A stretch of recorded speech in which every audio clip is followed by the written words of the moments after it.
Durée de concession jugée trop élevée, transmission illégale de fonds de commerce, rente de situation. Les Halles Paul Bocuse sont dans le collimateur de la Chambre régionale des comptes. Dans un rapport public, les magistrats financiers s'étonnent de certaines pratiques qui perdurent dans la gestion d'un lieu qui appartient pourtant à la ville de Lyon.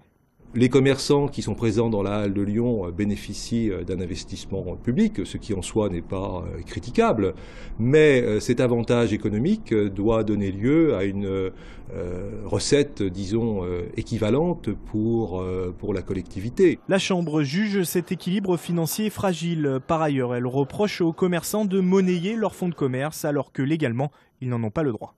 À l'issue de l'occupation d'un emplacement, d'une place dans le marché, en principe, la collectivité doit réattribuer par une convention d'occupation du domaine public à un nouveau commerçant.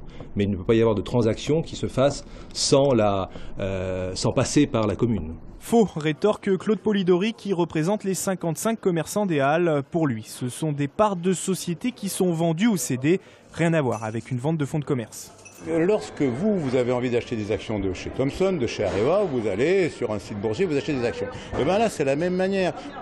Les commerçants peuvent, à leur bon vouloir, ce sont toutes des sociétés, céder des parts de leur société ou éventuellement céder leur société. C'est une transmission de parts sociales qui est dans la plus parfaite légalité. L'adjointe au commerce de la ville de Lyon n'était pas disponible pour nous répondre aujourd'hui.